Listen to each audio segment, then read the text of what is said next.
Hello, hello, collective. Ako po ito, si James from James Tarot PH.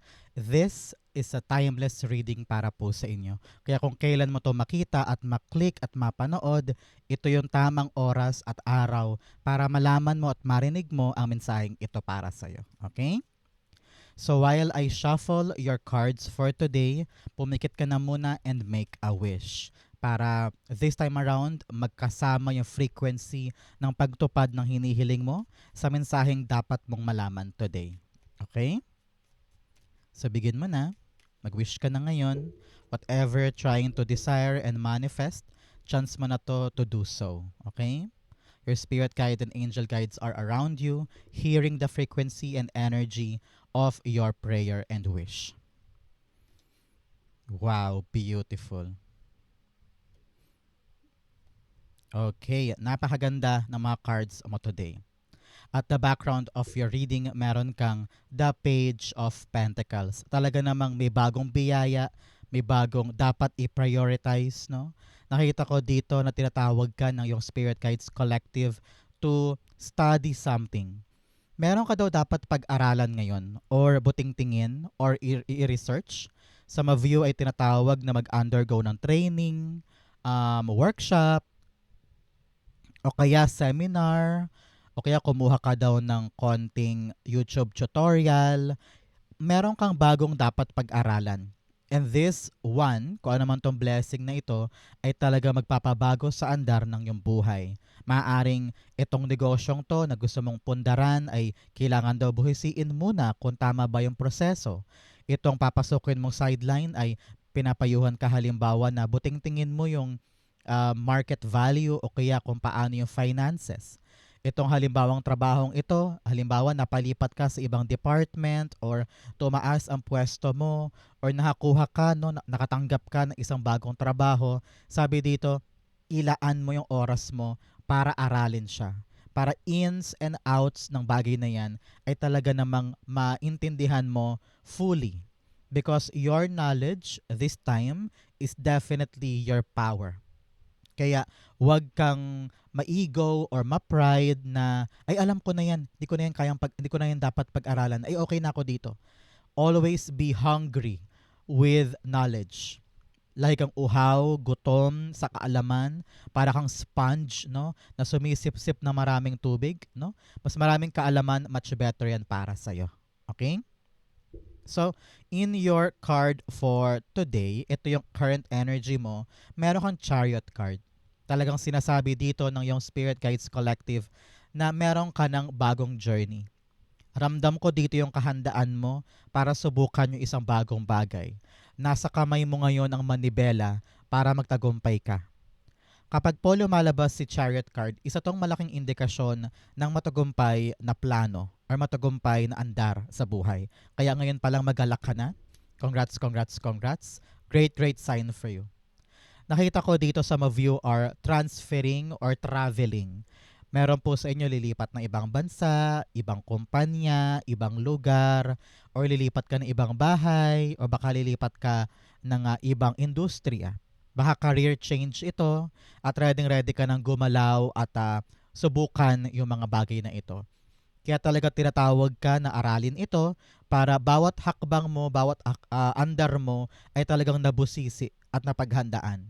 The universe is telling you na panahon na para bumitaw ka sa isang bagay o sa isang tao na alam mong tapos na or wala nang saysay sa current life mo.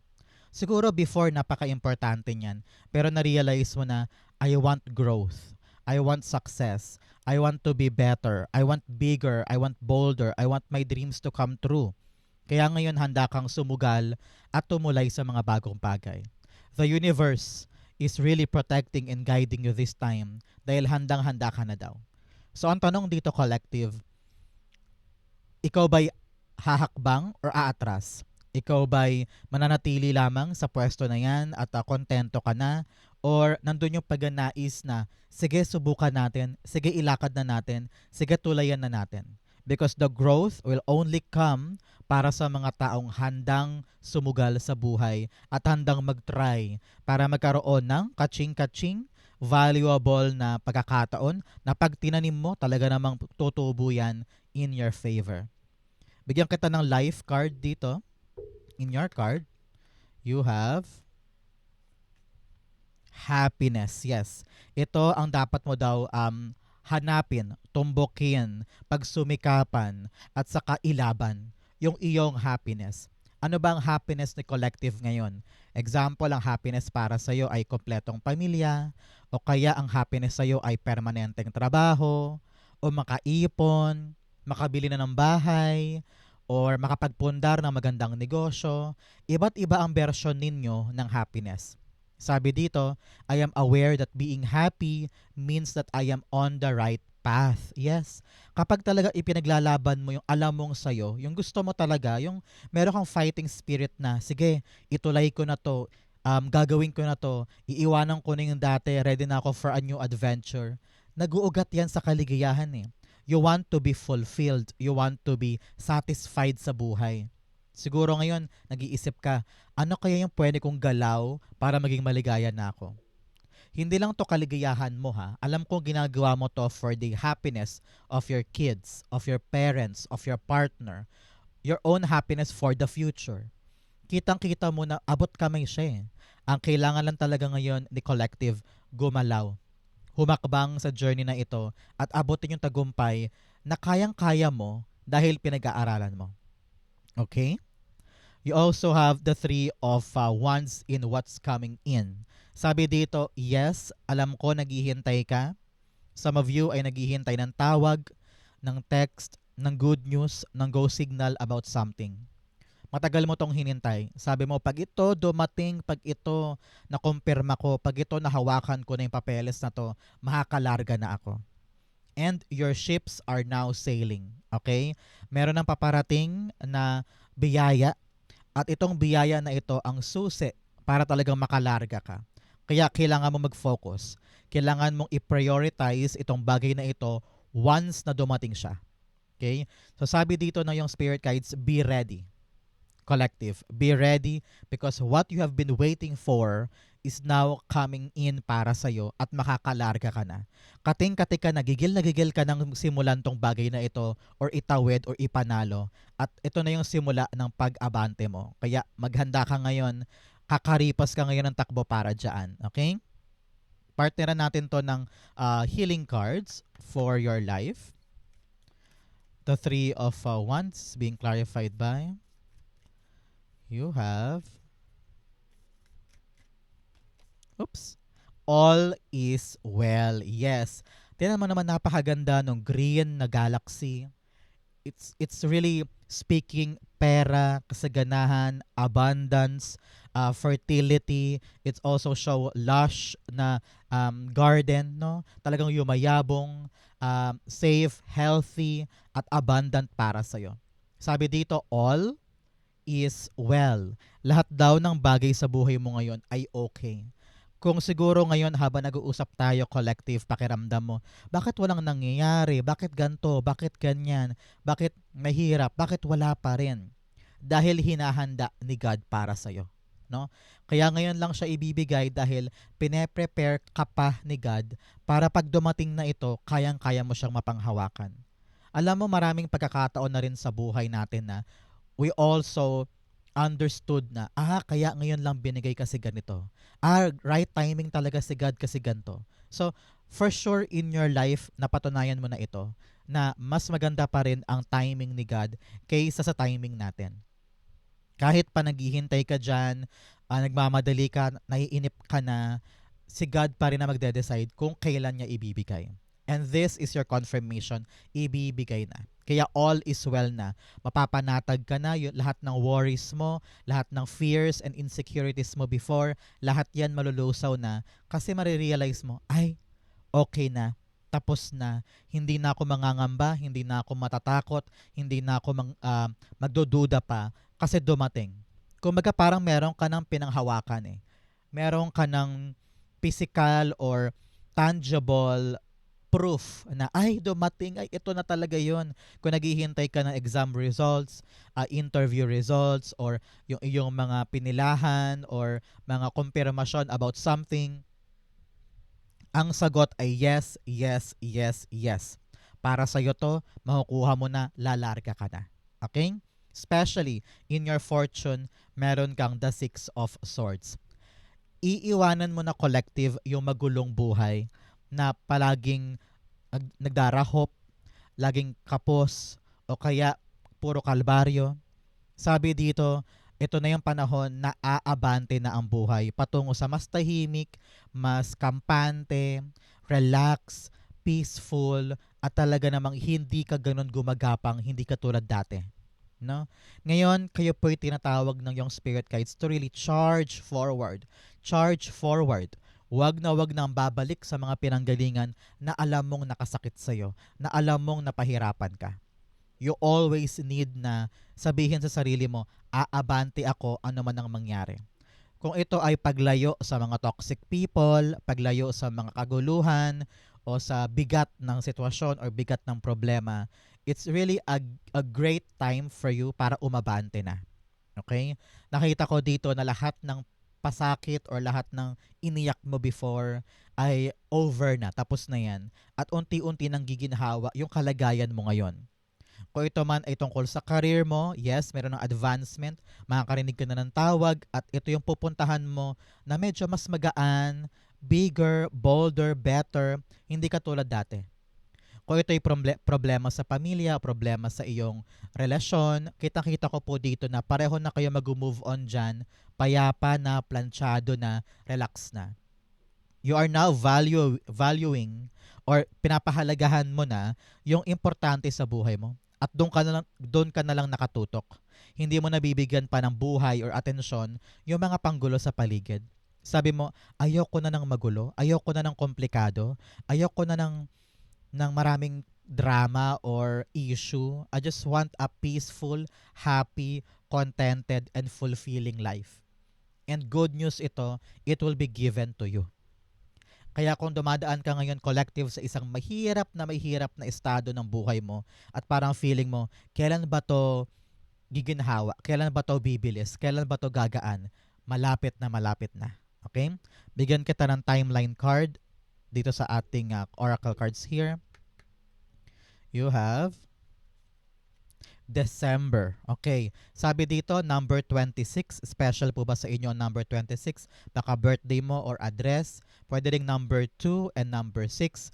If those number resonates para sa iyo collective, this is a great sign that this reading is for you. For others, kayo po tinatawag na lucky number mo this time ay 26. Okay?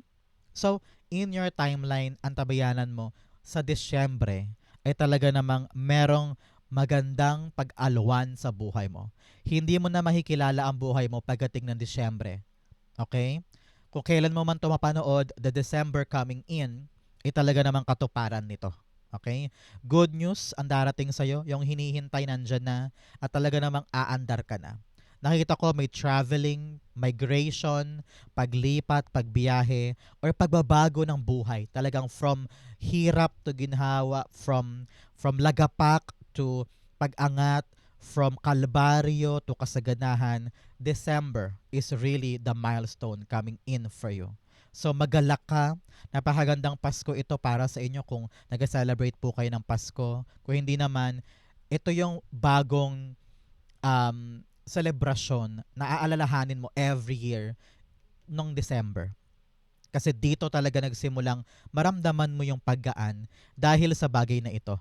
Na niyakap mo, inilaban mo, kung ito man ay trabaho, project, or kahit anong blessing ito na sabi mo, sige ilaban ko na to, pag-aaralan ko yan, isusugod ko yan.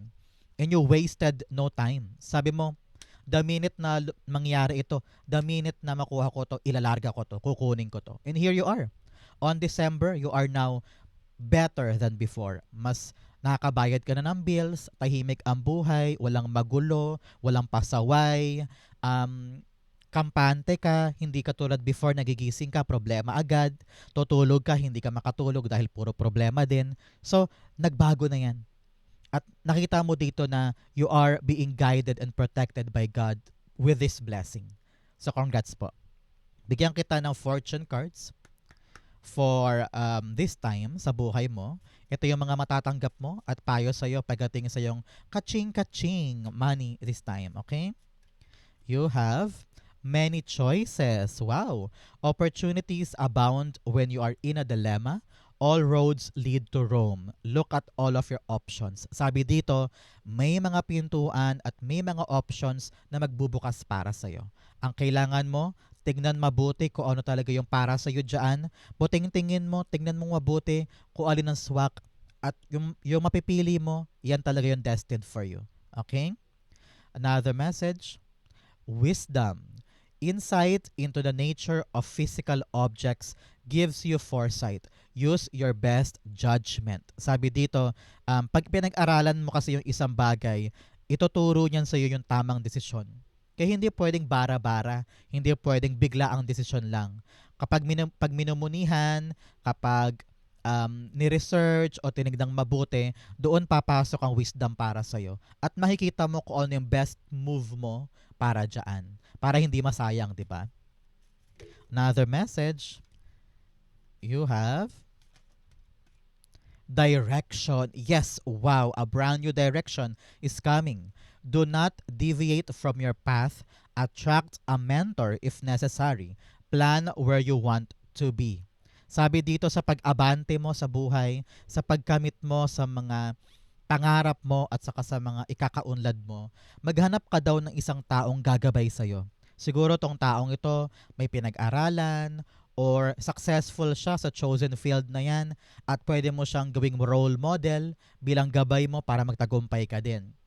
Sabi dito, huwag kang matakot na lumaban at ipaglaban yung landas na gusto mong tahakin. You are now chasing the clear path moving forward. Kaya be brave. Sabi dito, kung kailangan mo talaga maghanap ng taong tutulong sa'yo para lumiwanag ang isip mo sa mga tamang gagawin para ito'y dire-diretso, walang antala, walang bigat, do it. Sasabi dito, that direction will give you yung magaan na proseso at hindi ka maliligaw. No? Example, balak mo magtayo ngayon ng negosyo. So maghanap ka ng isang taong remarkable, trusted, at talaga namang successful sa field ng negosyo na pwede mong hingian ng tulong para mag-guide ka sa tamang gagawin. Example din, gusto mo magbenta ng bahay o ng lupa. Find someone talagang expert sa bahay at lupa para tulungan kang itawid yung bagay na yun. Parang ganon. So, this mentor will help you see the fruit and also see the benefit na pwede mo makuha sa aaralin mong ito para magdire-diretso yung tahimik, successful, at progress sa buhay mo. Okay?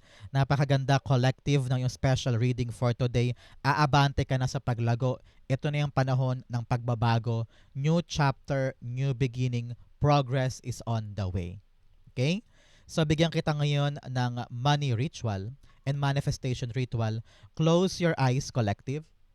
Isara mo ang iyong mga mata at pakiramdaman mo ang iyong mga dasal. Kung ano yung hinihiling mo, isa isip, isa puso mo. While hearing this sound, believe na darating na siya. Okay? Close your eyes. Ang mga dasal ni collective, ang mga wini-wish ni collective, ang mga hinahangad ni collective, ang mga gusto niya yung makukuha na niya. Ito na yung panahon na para tanggapin niya ang mga bagay na para sa kanya talaga at hindi na to maaagaw ni naman and ito ay destined na makuha ni collective today. Collective, napakasaya ko for you. Something is coming in. Good luck and congrats po. Kayang-kaya mo yan. This special reading is really for you. Nakatadhana mo itong marinig today. Kaya go on with your life after watching this video and be brave to accept this blessing. Thank you po for watching hanggang dulo. I love you. Ako po si James from James Taro PH. God bless everybody.